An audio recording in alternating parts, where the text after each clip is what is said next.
En una época donde las mujeres no estaban destinadas a gobernar, una niña fue declarada ilegítima.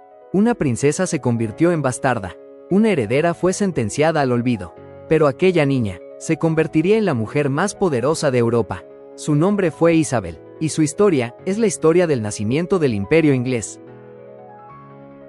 Y una niña marcada por la sangre. Isabel nació el 7 de septiembre de 1533 en Greenwich. Era hija del rey Enrique VIII de Inglaterra y de la fascinante y polémica Ana Bolena. Su nacimiento fue una decepción. Enrique quería un hijo varón. Lo que recibió fue otra niña. 3 años después, su madre sería acusada de adulterio, traición e incluso incesto. En 1536, Ana Bolena fue decapitada en la Torre de Londres. Isabel tenía apenas 3 años. Fue declarada ilegítima. Le quitaron el título de princesa. Fue apartada de la corte. Desde entonces aprendió algo que jamás olvidaría. En Inglaterra, sobrevivía quien sabía jugar el juego del poder. 2. Educación de una mente brillante. A diferencia de muchas mujeres de su tiempo, Isabel recibió una educación extraordinaria. Dominaba latín, griego, francés e italiano. Estudió teología, retórica, filosofía clásica. Fue instruida por humanistas protestantes. Su mente era estratégica, fría, analítica. Mientras otros jugaban, ella observaba. Mientras otros hablaban, ella aprendía. 3. El reinado de María y la sombra de la ejecución. Tras la muerte de Enrique VIII y el breve reinado de su hermano Eduardo VI, el trono pasó a su media hermana, María I de Inglaterra, conocida como María la Sanguinaria.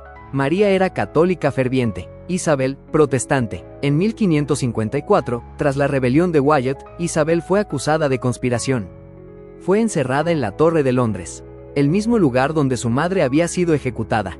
Se dice que al cruzar la puerta de la torre, Isabel murmuró: «Tal vez aquí termine mi vida». Pero no terminó. María no encontró pruebas suficientes. Isabel sobrevivió, y aprendió otra lección: nunca mostrar todas tus cartas. El ascenso al trono. María muere sin herederos. Isabel es proclamada reina a los 25 años. Inglaterra estaba dividida, empobrecida y religiosamente fracturada. Muchos no confiaban en ella. Era mujer, era hija de Ana Bolena, era protestante, pero Isabel tenía algo que muchos hombres en el trono jamás tuvieron: control absoluto de sí misma. La reina virgen y el arte de no casarse. Desde el inicio de su reinado, la pregunta fue constante: ¿con quién se casará? Propuestas llegaron de toda Europa. Reyes, archiduques, príncipes. Pero Isabel nunca aceptó. Su frase se volvió legendaria: «Estoy ya comprometida con un esposo». El reino de Inglaterra. Rumores abundaron. Su relación con Robert Dudley fue intensa y escandalosa. Se decía que lo amaba profundamente. Cuando la esposa de Dudley murió en circunstancias sospechosas, surgieron rumores de asesinato. Algunos creían que Isabel quería casarse con él, pero hacerlo habría sido políticamente devastador. Eligió el poder antes que el amor, y construyó una imagen casi mística: la reina virgen, una figura casi divina, más allá del matrimonio y de la sumisión. El conflicto religioso y María Estuardo. Su mayor amenaza interna fue María I de Escocia, católica, prima de Isabel, con derecho al trono inglés según muchos católicos. María fue encarcelada durante 19 años. Conspiraciones crecían a su alrededor. Finalmente, en 1587, Isabel firmó la orden de ejecución. Un momento que la atormentó. Ejecutar a una reina era algo impensable. Pero Isabel eligió la estabilidad sobre la compasión. Europa quedó horrorizada. España, furiosa. 7. La Armada Invencible. El rey Felipe II de España decidió invadir Inglaterra. En 1588, la Armada Invencible zarpó. 130 barcos, más de 30.000 hombres. El mayor poder naval del mundo. Isabel visitó a sus tropas en Tilbury y pronunció su discurso más famoso: «Sé que tengo el cuerpo débil de una mujer, pero tengo el corazón y el estómago de un rey, y de un rey de Inglaterra».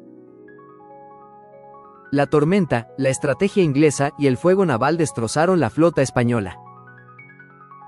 Fue el inicio del declive español, y el nacimiento del poder marítimo inglés. 8. El nacimiento de una era dorada. Bajo su reinado florecieron las artes. El teatro alcanzó su máximo esplendor con figuras como William Shakespeare. Exploradores como Francis Drake desafiaron el dominio español. Inglaterra comenzó a expandirse. La era isabelina se convirtió en símbolo de identidad nacional. En la historia de Inglaterra hubo una mujer que gobernó sola, que desafió a reyes, que derrotó imperios, y que convirtió su imagen en un símbolo eterno de poder. Pero detrás del maquillaje blanco, detrás de los vestidos bordados en oro, detrás del título de la reina virgen, se escondían rumores oscuros, secretos médicos, mitos inquietantes, y una verdad que durante siglos se intentó disimular. Hoy, en Historias Magníficas, descubriremos los rumores y mitos más impactantes sobre Isabel I de Inglaterra.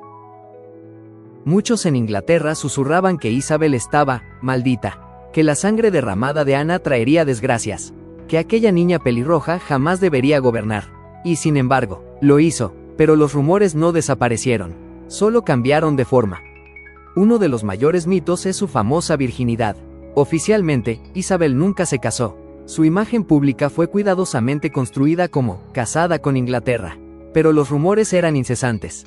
Que mantenía una relación secreta con Robert Dudley, que su cercanía con él escandalizaba a la corte, que la misteriosa muerte de la esposa de Dudley no fue un accidente, que Isabel pudo haber estado embarazada en secreto. Algunos panfletos clandestinos incluso insinuaban que tuvo hijos ocultos. Jamás se probó nada, pero el misterio alimentó su leyenda.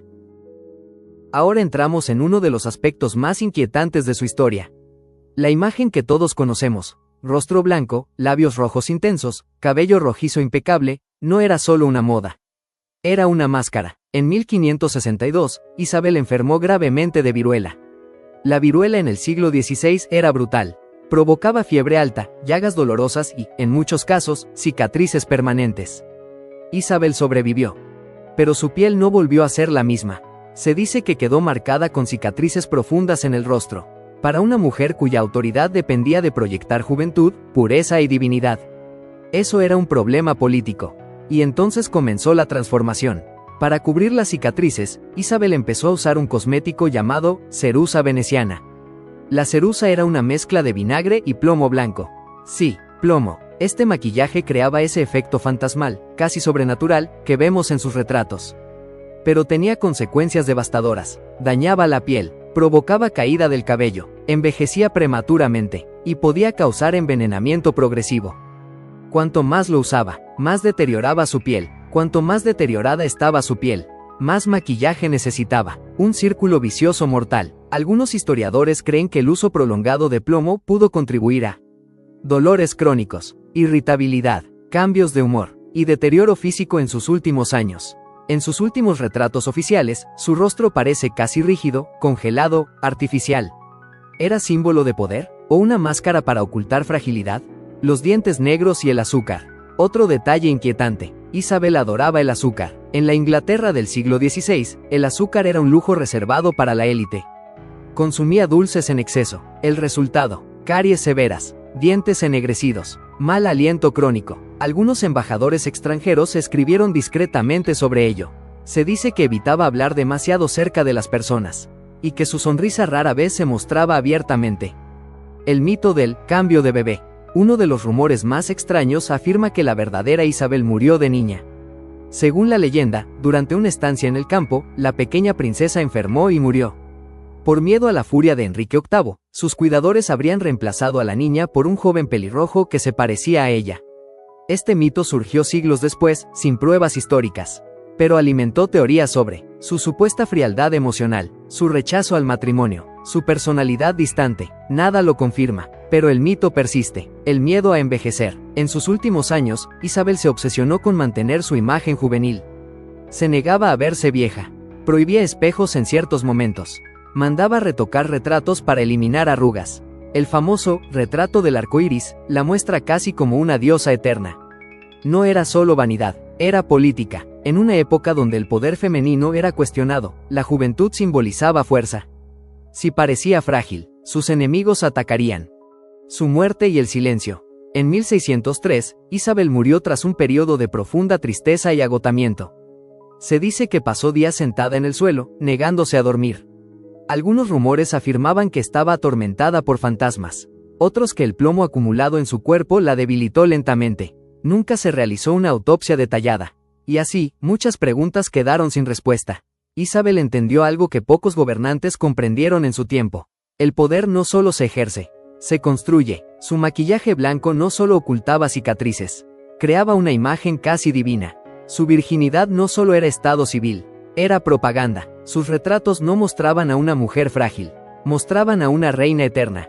Isabel I no fue perfecta, no fue un mito puro, no fue una santa, fue una mujer que sobrevivió a ejecuciones, conspiraciones, guerras y enfermedades. Y en una época donde las mujeres eran descartables, ella se convirtió en leyenda.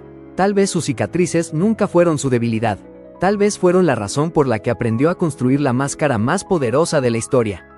Porque a veces, el verdadero poder no está en la perfección, está en saber ocultar las grietas.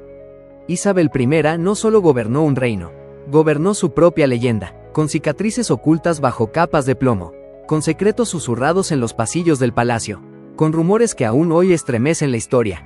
Convirtió su vida en un misterio que jamás terminó de resolverse. Y ahora la pregunta es para ti: ¿fue Isabel una mujer frágil escondida tras una máscara blanca? ¿O fue una estratega brillante que entendió que el poder también se construye con mitos? La historia oficial nos cuenta una versión, pero los rumores nos cuentan otra. Si este viaje por los secretos de la Reina Virgen te sorprendió, si descubriste algo que no sabías, o si hubo un momento que te dejó con la piel erizada. Suscríbete ahora mismo a Historias Magníficas, relatos que brillan más allá del tiempo. Aquí desenterramos los misterios que los libros no siempre se atreven a contar. Déjame en los comentarios, ¿cuál fue tu parte favorita del video? ¿Qué rumor conoces sobre Isabel I que podría sorprendernos aún más? Quiero leerte, quiero debatir contigo, quiero que juntos reconstruyamos los enigmas del pasado. Porque la historia no está muerta, la historia susurra, y aquí, la escuchamos. Nos vemos en el próximo misterio.